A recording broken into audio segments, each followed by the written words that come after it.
Om.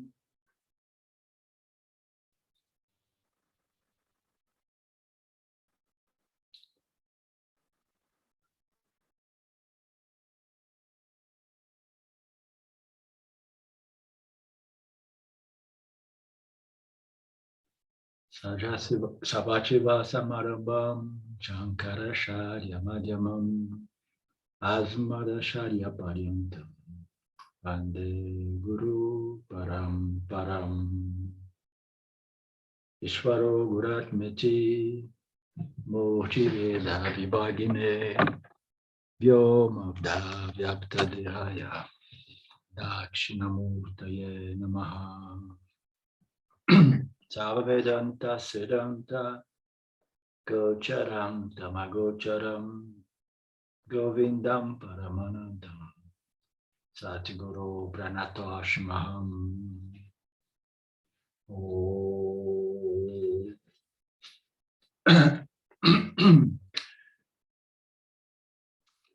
Hello everyone.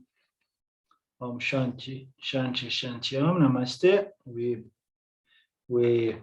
are back with Panchadasi. And verse 14, sweetness and bitterness are imparted to various objects. The objects do not impart their natures to sweetness and bitterness. Isn't it the verse we should begin today? Okay. So what is that about? So sweetness and bitterness, they are imparted to different fruits or objects, as we know. So the sweetness or the bitterness, it goes for the more fundamental aspect, a subtler aspect of the object. Okay, so sweetness and bitterness is something subtler than the fruit itself. You understand? So meaning to say, it's if you see that something is sweet, an apple is sweet, it does not mean that the sweetness is coming from the apple. The apple itself, it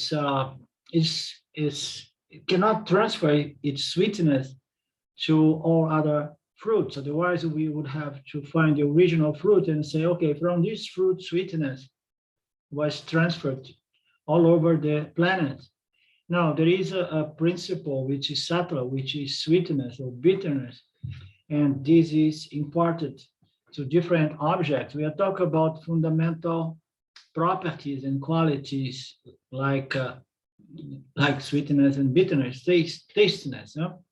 So what is the essential nature of an apple? We would say that it is maybe fruitiness or apple-ness.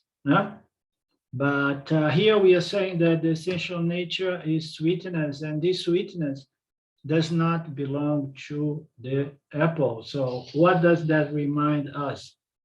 It reminds us that we have these body minds. We have 1, 2, 3, 4, 5, 6 body minds here online, and consciousness is not being originated from one specific body mind complex in here. Consciousness is imparted to various body mind complex, and it remains as the essential nature of the body mind complex. So again, it goes to say that consciousness is not a byproduct of body mind complex, in the same way that sweetness is not a byproduct, okay, it's not originated by honey itself. You're going to find sweetness on different structures or from different objects. Sweetness is something subtler than all objects that presents sweetness as one of its qualities or properties or attributes. So that's the analogy here. So we have this taste of sweetness and bitterness. Sweetness is it infused the apple, let's say, permeates the apple, but the apple does not infuse sweetness, so to speak. So the apple cannot go through or permeate or pervade sweetness, because sweetness is something subtler, from the more subtle to the denser. Okay, the subtle aspect of everything remains free and independent. It remains as a principle that is not affected by a denser expression that comes in that process of grossification. So the sweetness permeates the apple, but the apple does not permeate sweetness. If the apple-ness permeated sweetness, then every sweet object would taste like apple. So as I said, how we discover sweetness came from apple, and then how come every fruit is going to have a different taste? It is sweet, but it tastes different. Again, what it reminds us, so it is consciousness, it is reflected consciousness, it is human consciousness, but there is consciousness there, but it tastes different. The human consciousness expressed by Claudio is different from the human consciousness expressed by Lin. So evidently, this human consciousness is unique modification of the original consciousness, but there is no human consciousness that can impart consciousness to the world or impart consciousness to the very, very source of the world, which is consciousness itself. So all comes from this one principle called consciousness, awareness, consciousness, existence. And even though objects will taste a little bit differently, every mind will taste a little bit different, they all come from the same mind or the same consciousness. Gross objects require reflected consciousness, pratibimba. So pratibimba, gross objects require reflect consciousness to be known. So as we know, if we have a dense object, it cannot be known without the agent, the knowing agent. The knowing agent is what? Is reflected consciousness.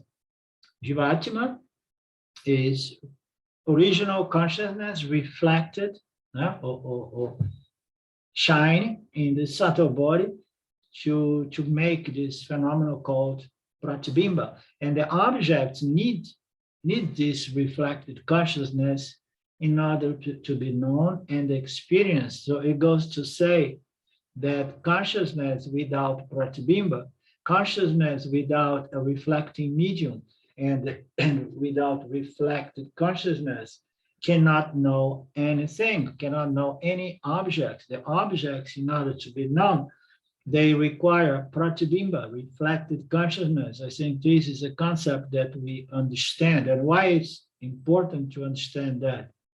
Because if we want to own and claim our true nature identity as consciousness, we need to understand that consciousness does not experience anything without the pratibimba. And then we need to look into the repercussions of it. It's okay, and then without my pratibimba, I'm not going to have any experience. And I say, yes, that's true. You need pratibimba. There are many pratibimbas out there, and don't identify yourself with your pratibimba, because otherwise you're going to be in trouble, because all pratibimbas are bound by time. So give me just a second here.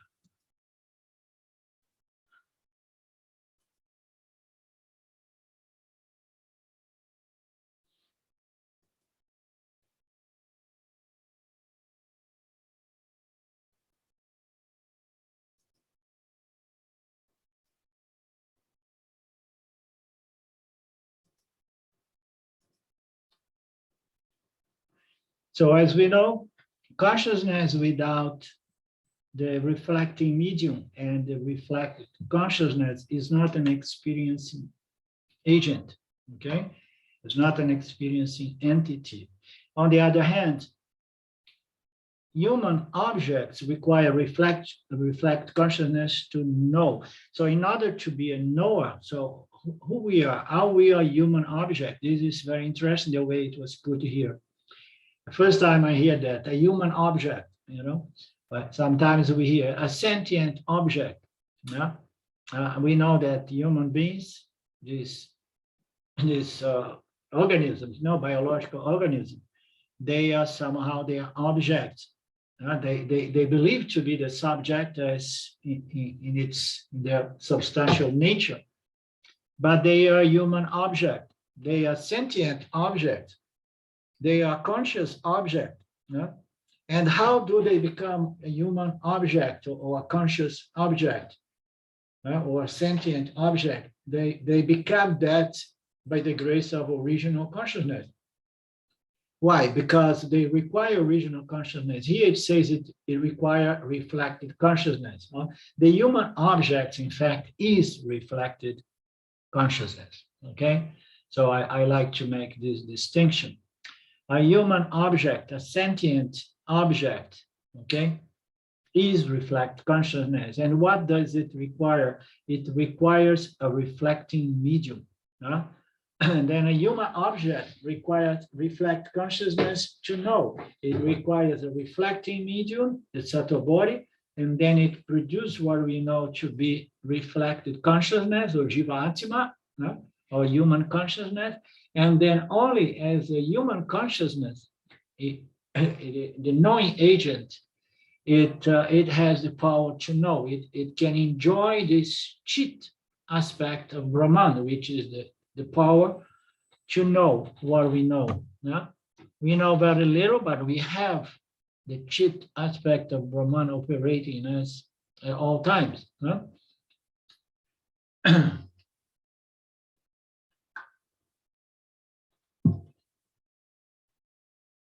So far, so good.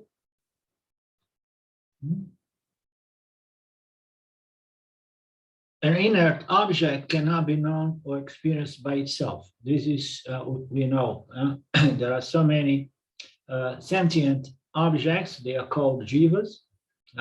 Every living creature that perceives and feels and responds to the stimulus coming from its environment is a jiva. It is a sentient object. But then we have two classes of objects in the world. The jiva, the sentient object, and the inert object, the insentient object. So the inert object cannot be known or experienced by itself. So you can just say, no, I want to challenge that one, okay?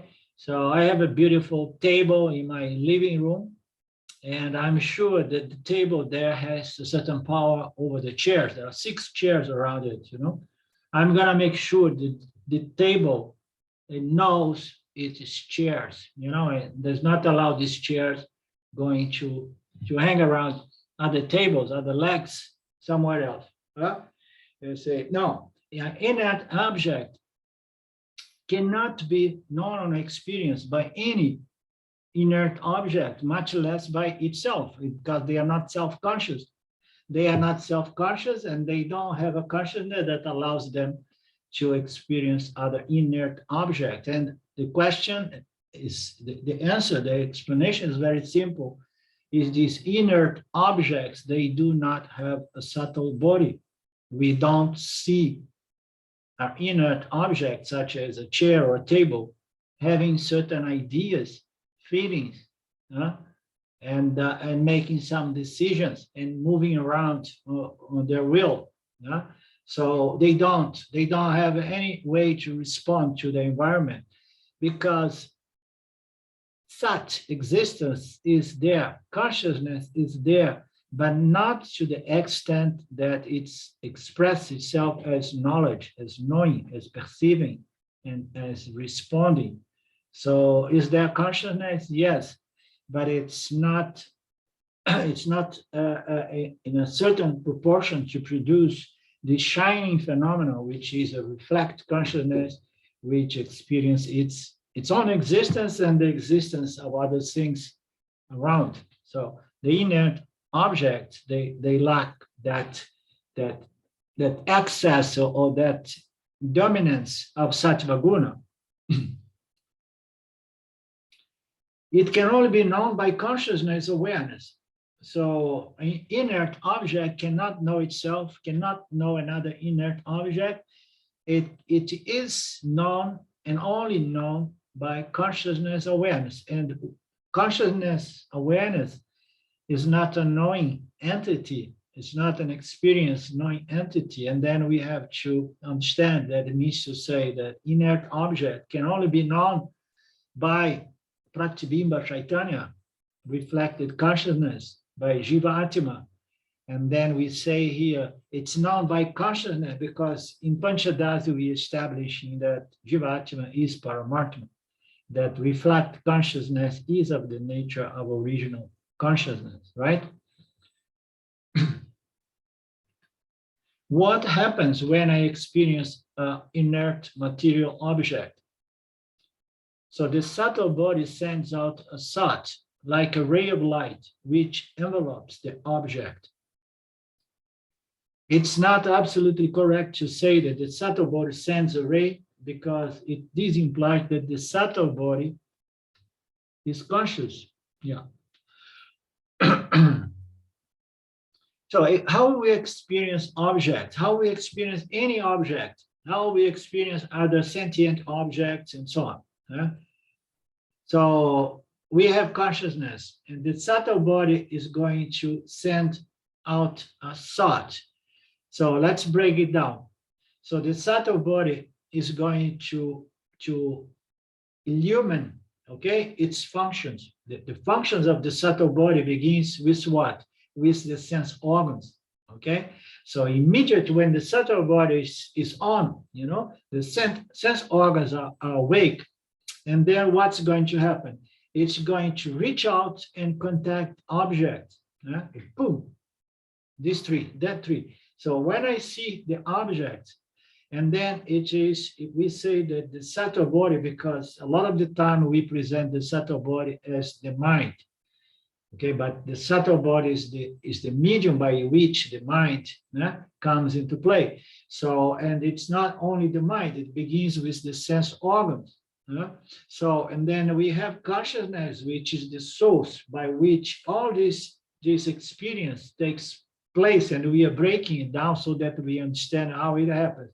It begins with consciousness, of course, and then it shines, and then the five senses are on, and then the consciousness runs through the five senses, and then it's going to hit one object, and then as if consciousness envelops the objects and then produce what? Produce a thought of the object, okay?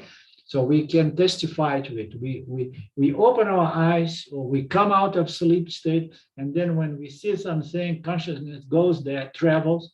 It can hear, if the bedroom is still dark, it can hear, can smell, and then immediately through one of these channels, okay, consciousness, okay, not the subtle body is a reflecting medium.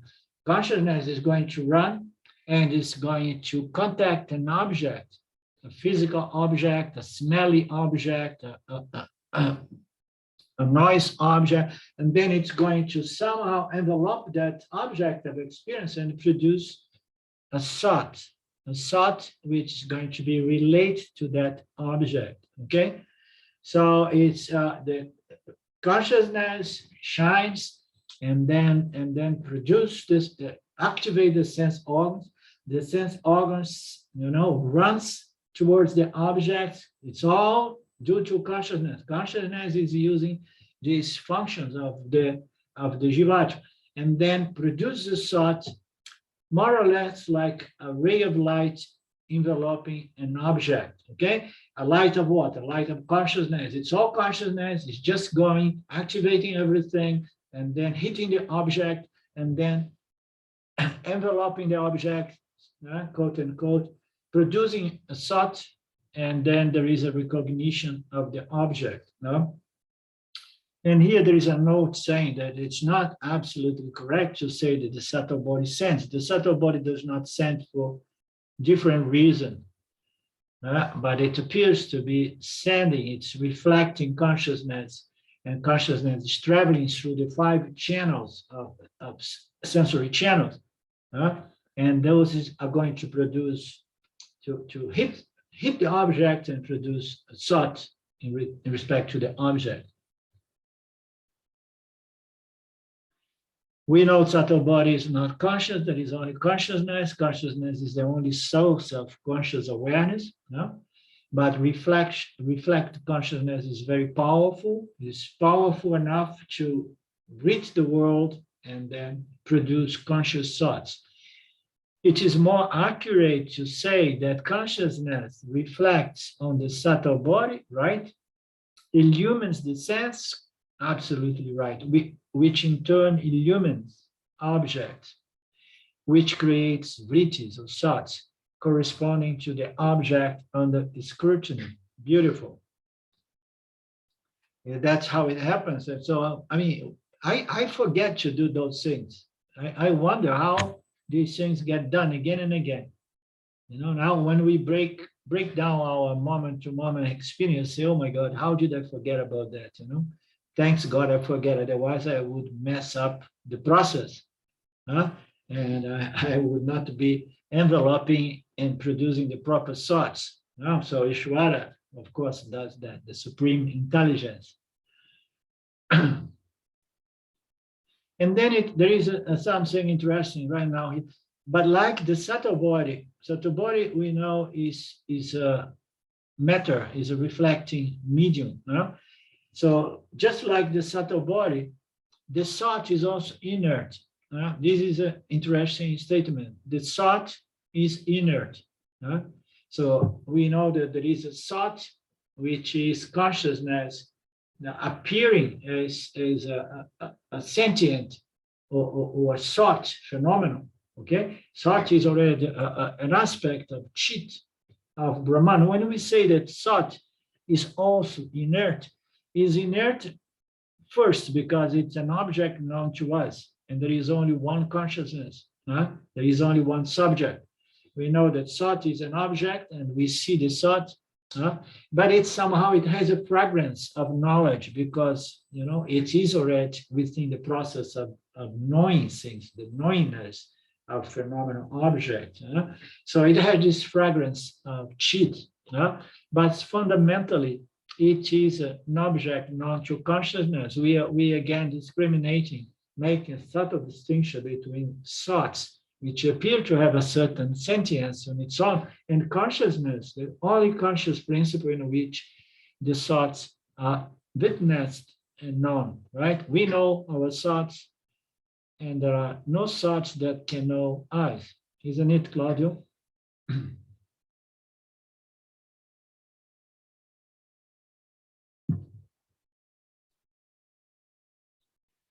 Okay.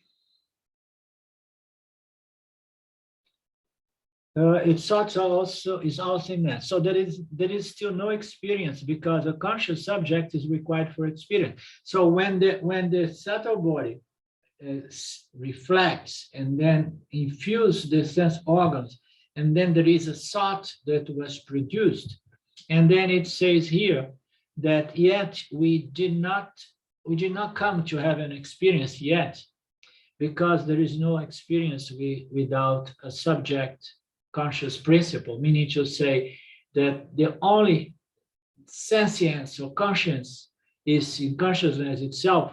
Even the thought, okay, is an instrument, a means by which consciousness manifests itself as knowledge in the world, okay? But it's fundamentally, the thought is inert as well. So again and again, we establish that there is only one conscious principle, subject, and is absolutely required to have an experience.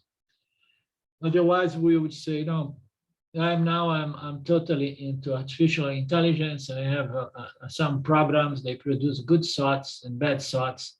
I stick to the good thoughts, and I'm having experience all the time. So you cannot have experience really unless you are a conscious being. You understand? You must have a subject. Conscious principle is absolutely required for experience.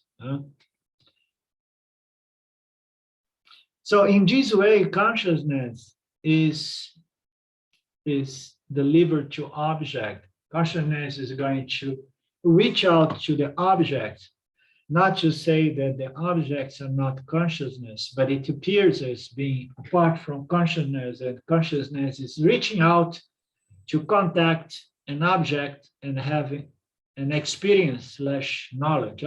Knowledge is purely a mechanical process produced by Maya Ishwara.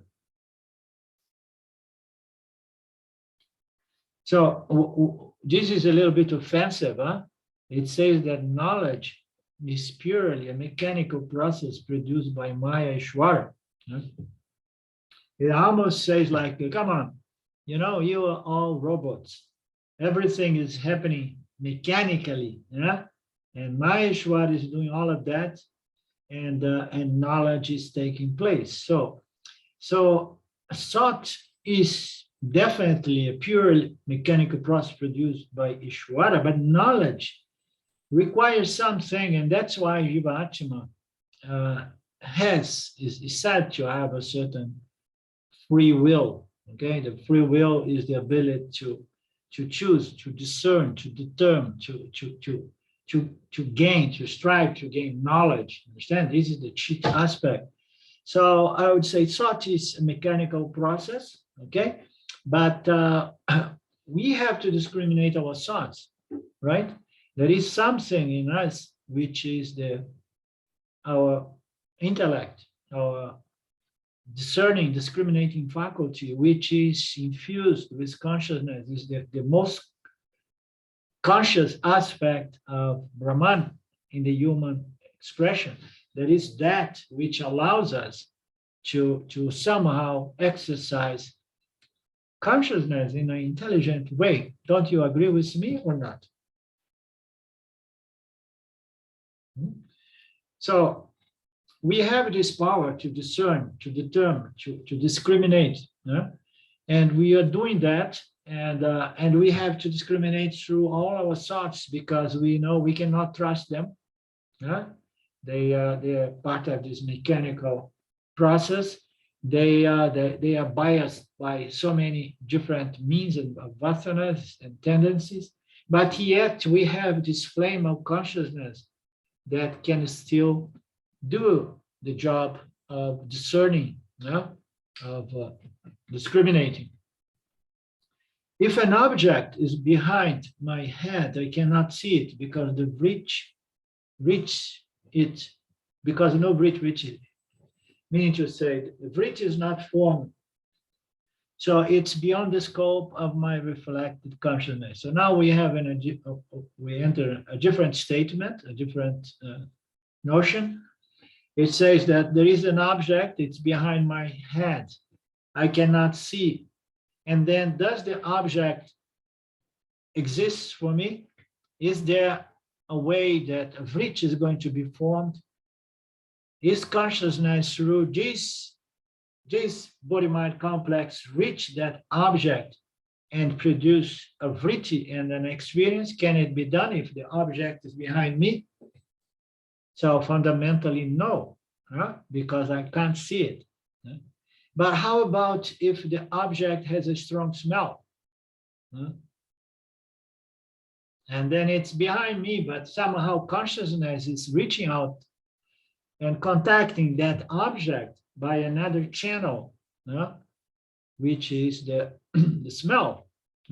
And so we can hear as well.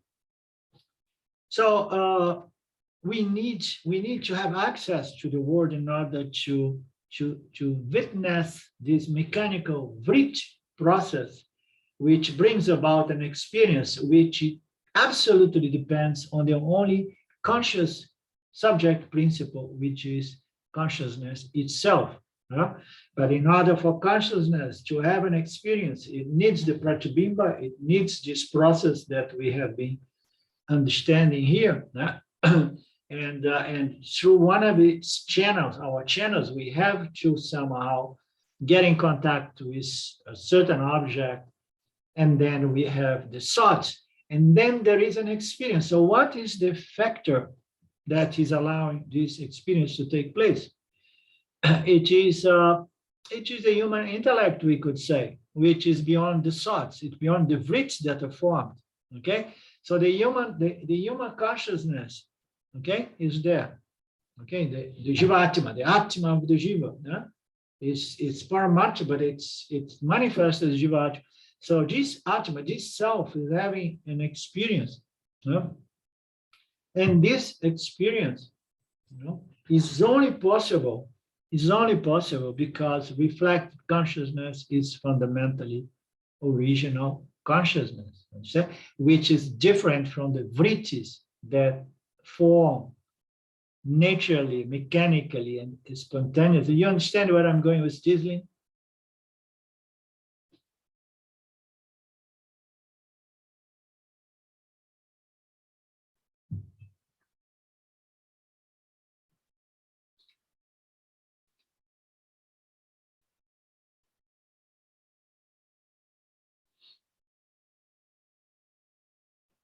Okay, because the self is not an object, there is no way to subject it to this process of knowledge and make it a discrete, identifiable experience. So again, we're gonna have to look into this desire of most human beings coming in contact with self-inquiry and these notions around self-realization, enlightenment. We have to again address this tendency of turning the self into an object of experience. And he is saying that the self is the absolute subject and definitely not an object. There is no way to subject it to this process of knowledge. So as we saw, we have 5 channels plus the mind producing a thought, plus the intellect making sense or discriminating that thoughts to have an experience and to try to validate or to see the value of that experience and so on.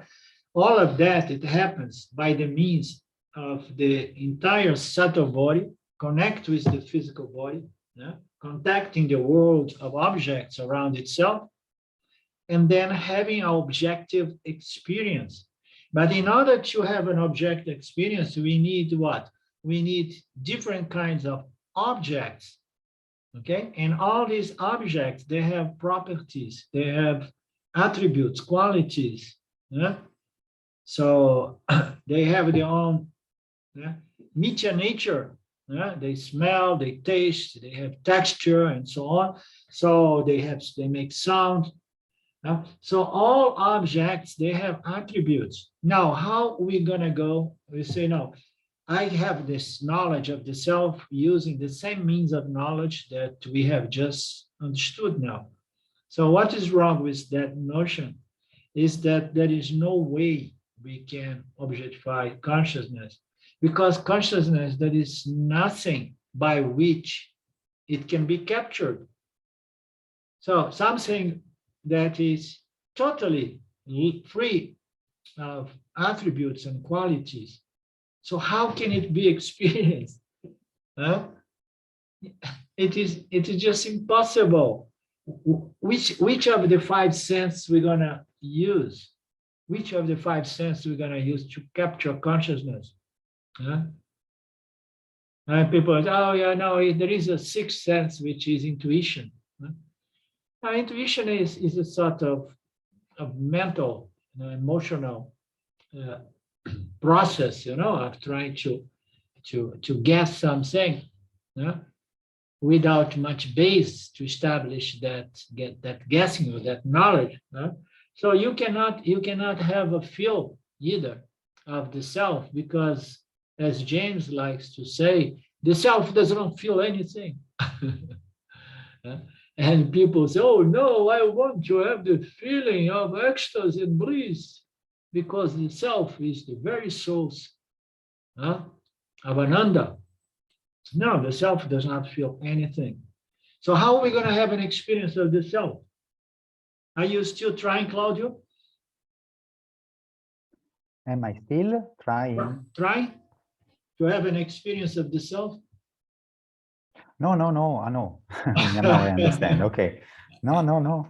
I think the consciousness, the self is simply the, how we say, it's the principle. It's correct. Principle of the experience itself. So Yeah. it's It's the essence of the knower. I don't find the word, but it's the. Yeah. Good. I'm very glad to know. I ask you because I know that you have been even teaching meditation, and most people doing meditation, they have a certain expectation about experience something greater than our humanity, and which is attribute to be our higher self, Oh yes, I have had an experience of my higher self. So the self cannot be experienced because it's not higher or lower. It does not have any means by which it can be measured in any sense. It's not an object. There's no way it can be experienced as a discrete. It is experienced without the aid of this spirit. And now there is an interesting statement. They say, but the self is experienced without the help of this process that we have just studied. It is experienced. Oh, thanks God. So I came to Vedanta because I want to experience the self. And here it says, but it is experienced, but it with no help of the five senses and the mind and the intellect and pratibimba, and none of that is necessary. And then we have an analogy. Milk becomes sweet when you add sugar, but milk won't make sugar sweet. Why? So we have milk. Milk by itself, it appears to be already a little bit sweet, but most Americans, gosh, they like so much sugary things that they need to put sugar in the milk, of course, to make it sweet. So now we have the milk, we add sugar, now the milk is sweet. So milk won't make sugar sweet. Can we do other way around? So now I have my milk, is very sweet, so I'm gonna add milk to my sweetened milk to my sugar ball, and then my sugar is going to become even sweeter. No, the sweetness was transferred to the milk. Now it went back to the sugar, and now you have a really messy ball of sugar that most probably is gonna need to dry or be thrown away. So milk becomes sweet when you add sugar, but milk won't make sugar sweet at all. Nothing will make consciousness, nothing will make the milk, nothing will make sugar sweet, because the nature of sugar is sweetness. So this is again in respect to our nature. There is no wonderful experience of our divine, higher, superior nature that's going to add any ananda or satisfaction or limitlessness to what we are. There is no, we want something that can validate the words of the scripture and say, you are Satchitananda, you are the existence of everything, you are the consciousness, and you have no limits. And then wow, that sounds really great. I think if I am all of that, finally enough, I'm going to love myself. And people are going to have great love and respect to me. So sign me in. I want to discover that I am Satchitananda. But how? I'm going to get proof of that having an experience. What kind of experience can validate the statements of this scripture? So you are Satchitananda. You either get it or you don't get it. You understand? But if you don't get it, refine your mind, purify, develop certain qualifications until you get it. And otherwise, forget about trying to have an experience that can prove to you that, because it does not work that way. You understand? You can never have anything that can validate you, because you are the light of conscious existence, validating every and all experience. You are illuminating and revealing all of this experience. You are the light of the illuminator, always ever present, the only reality without any limit. And you are there, and one of these small projections, ultimately they are just mental projections. You want those thoughts, those fleeting experience to validate you and say, oh yes, you are limitless consciousness. No way. There is no sweet experience that's going to make you more sweet than you are, because you are sugar. You cannot add any sweetness to sugar. You are Nanda.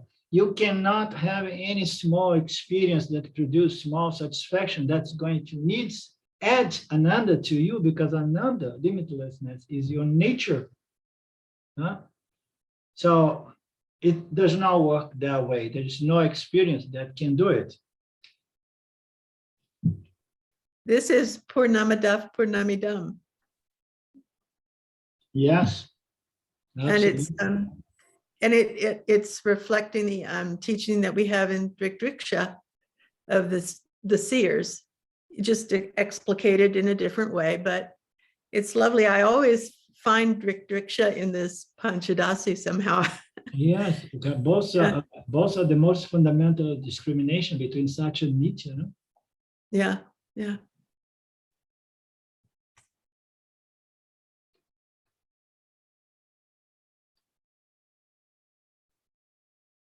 If you want to do something, don't search an experience to validate your nature as Ananda, as consciousness, as existence. If you want to do something to purify and improve your mind so that you can contemplate, discriminate the self from the object, that the objects present themselves to the self.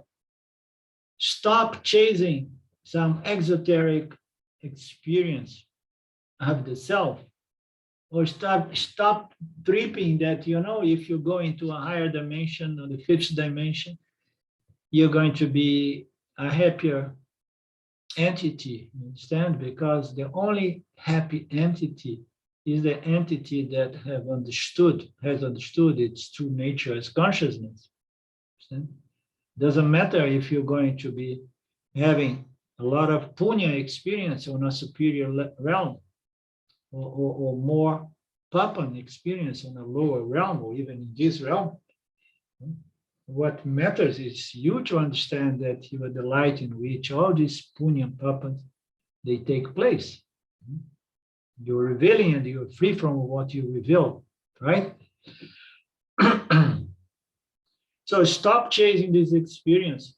Spend your energy purifying and contemplating, listening, shravana, manana, nididhyasana, and then apply this knowledge on a moment-to-moment basis. So nididhyasana is also applying, remembering, and discriminating you from whatsoever is appearing before you as an experience. Stop chasing exotic experience. Meditation is a valuable process for creating conditions conducive to discrimination. Of course, everything has its place. Even repeating a mantra, has its value. So meditation has a higher value than just repeating, depending on the meditation. But all of that has certain value in the process of preparing the mind for discrimination. So we know that. But meditation for moksha is a self-defeating process, because the self is the essence of the meditator. Oh, I'm meditating because I want to have self-knowledge and moksha. And then again, we have to define what is meditation. Because meditation in Vedanta is nididhyasana, is contemplation. The true meaning of the word meditating is reflecting, contemplate, meditating on something. And then came Osho Rajneesh, and then he said, no, this is all wrong. Meditation has nothing to do with concentration, with contemplation, with reflecting or thinking. Meditation is no mind. No? And a lot of people, they like to present meditation as no mind. No? So the meditation is just presence and with no thought, no mind. So meditation in Vedanta is contemplation, reflection, and studying, okay? Following the logic as presented by the Upanishads, and then clearing your doubts. And so this is meditation. But in the world of experiential meditation, we have a situation in which the meditator is there and he wants to have an experience of the self, and he will never get that because he is already the self. The self is the nature of the meditator looking to have an experience of itself. It is definitely self-defeating. It's an impossible job. If you say that you experience the self, the mind will soon doubt the reality of the experience because all discrete experience are not real. So anybody who says, no, now I got it. Now I had an experience of the self. So how long that statement is going to last? How long that trust, okay, now I know the self. Why? Because I have tasted it. I have felt it. I have experienced it. So how long that realization is going to take? How long until you begin doubting? So as long as the experience fades. So every experience has a beginning and a middle and end. The moment it fades, so you are not going to trust that experience. That experience became a memory, a remembrance. And now you are having an ordinary experience and you don't like your ordinary experience. What is going to be the conclusion? Oh my God, I lost my experience of the self because before it was feeling good and now it's feeling like lack. I lost it, okay? So if you insist to have an experience, you're going to again and again come to this point of being frustrated and doubt the reality of that experience because of impermanence. All discrete experience are unreal, meaning to say impermanent. They fade and they change. They change as well. Oh, it's high. What a presence. What this? What expansion. And then it keeps fluctuating. Oh no, I want more high. Boom. It fluctuates and then it disappears altogether. And then who is going to trust that experience? I'll say, now I know the self, and I'm going to begin my satsang group, and I'm going to teach to people what the self is. So most of these gurus, and what they teach is the residual memories they have of those epiphanies, of those experiences. Have you noticed that? So I was with several of these people, they like to present the self based on their experience. And Osho Rajneesh, when he was not talking about psychology or social problem, he was, presenting the descriptions of his epiphanies when he experienced the self and realized the self and things like that. So you're going to talk about the memories of your experience. They are unreal. They are not present. What is the meaning of reality? Is that which is always ever present. They are not real because they are no longer present. They are just a fleeting phenomenon. They come and go.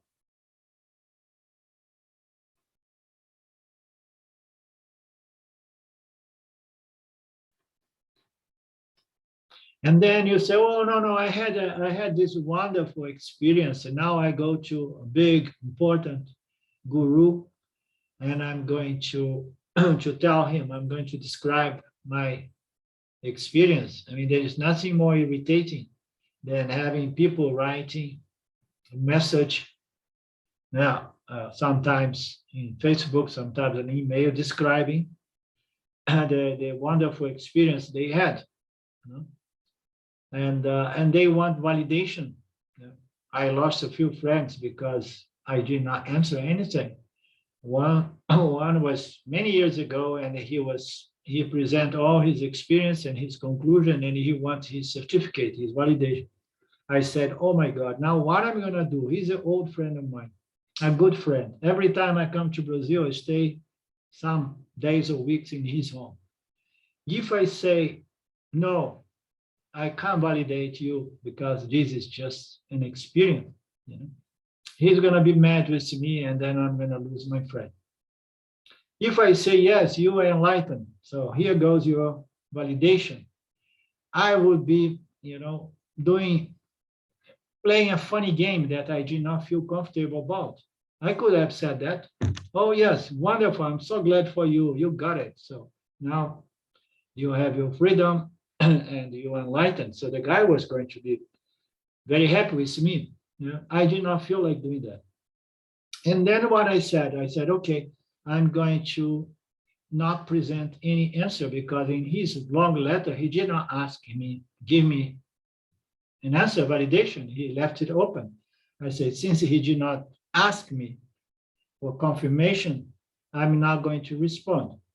But also, that also has hurt his feelings, and I end up somehow getting in trouble. In any case, I came to know later on through his wife that he was very hurt because I never answered that message.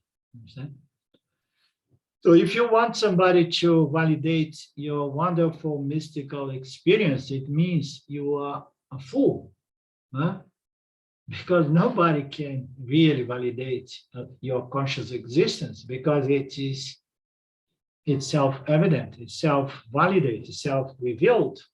You are consciousness, you are existence, huh? And you are the light. And nobody needs to tell you you are the light. The same way nobody needs to tell you you are, you know. I mean, nowadays you cannot say, nobody can tell you what you are a man or a woman. Or now you have to say, nobody can tell you a human being. But who knows, maybe from 1 year, 2 years, we can say, you cannot say human being because it discriminates against other animals, you know. So, but nobody, we don't need anybody to tell us, yes, I am a human being, please. This morning, I'm having a doubt here. Am I a cat or a human being? No, we don't. No? It's self-evident. We have that knowledge, and the knowledge is hard and fast.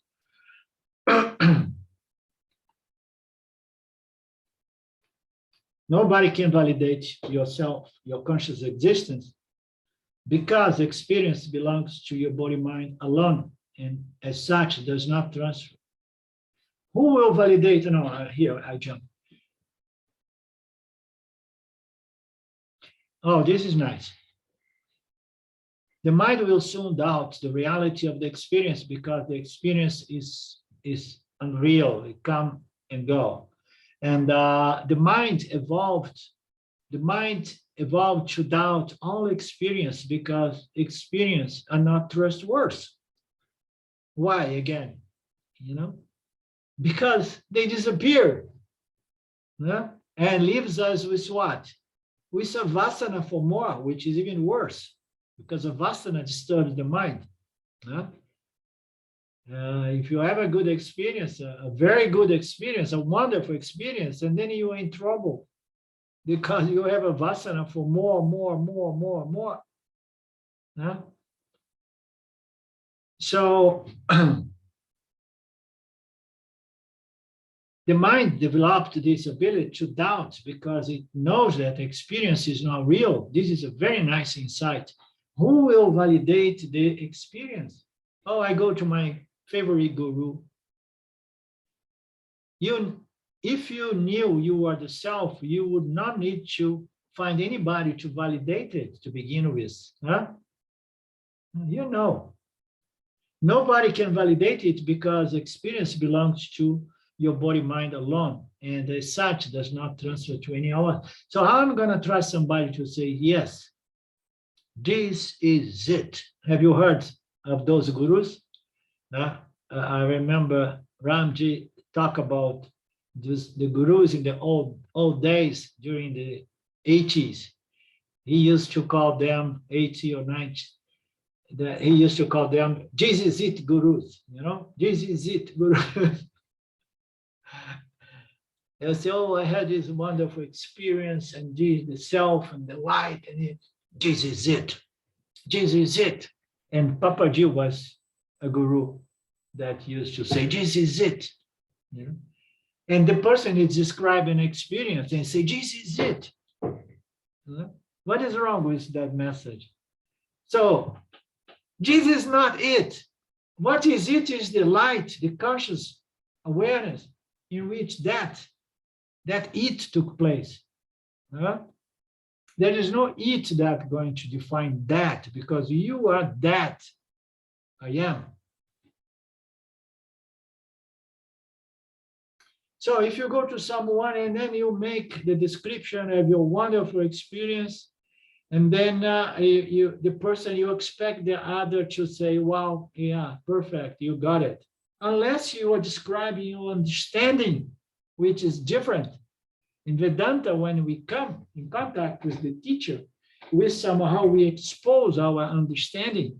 And to a certain extent, the teacher can see if the understanding is genuine or it's just academic, and if it is aligned with knowledge, with self-knowledge. Right? But we are talking about what?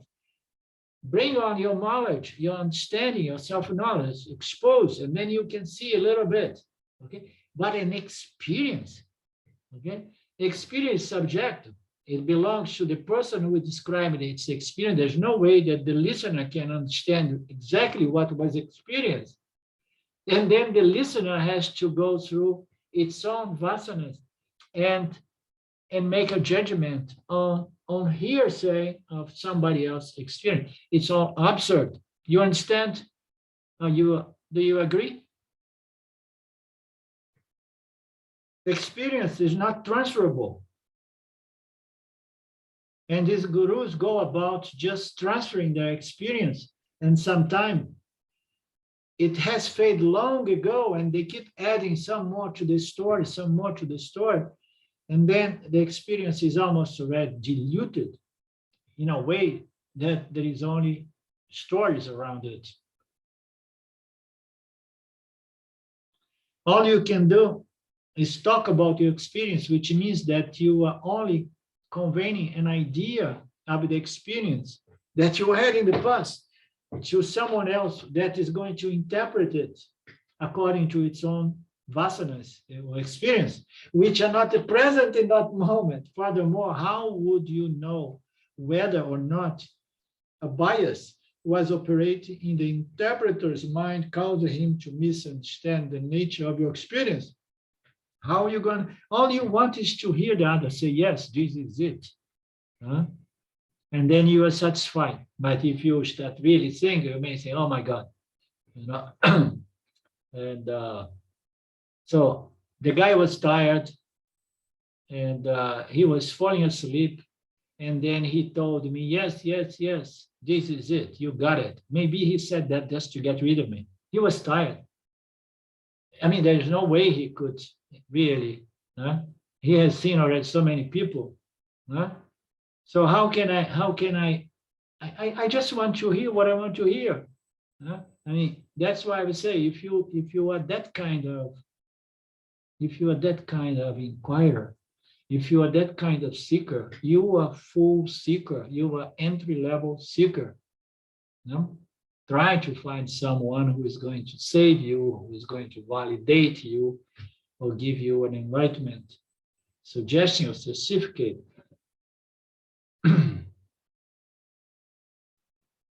If you trust a guru to validate your enlightenment experience, you are full. However, knowledge transcends experience. So it's possible for someone with self-knowledge and with the knowledge of the scripture to somehow to judge your knowledge, your self-knowledge, your enlightenment, because knowledge is objective, not subjective. Huh? So if somebody has a hard and fast self-knowledge and it's full confidence and a certain understanding of the means by which this knowledge takes place, and then it can lead to someone's description of my self-knowledge, of one's self-knowledge, and somehow judge a little bit. You understand? But never for certain. Because only the person will know how clear, hard, and fast this self-knowledge is, and how much this knowledge is freeing me from samsara, from suffering. Only the person knows the value of this knowledge and how direct parakshayana this knowledge is. But if you hear say, wow, it sounds good. Yes, it sounds really good. So keep up and let me know if it is really fructifying and transforming one's life.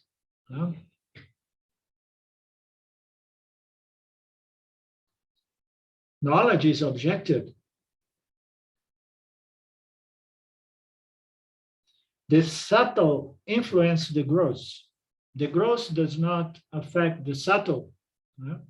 The apple is never going to influence the sweetness, which was in the apple.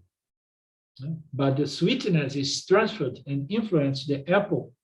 So apple and its fruitiness and appleness cannot affect the sweetness, which is the essence of this fruit, in terms of properties or qualities. The self is the sweetest, the most subtle, the subtlest of the subtle. The self is that which imparts its nature to everything. Imagine a beautiful world in which everything is sweet in the nice sense. Sweet is a nice word to describe punya nature. Punya, everybody, most everybody prefers a sweet taste or a sweet person rather than a bitter person or a bitter taste.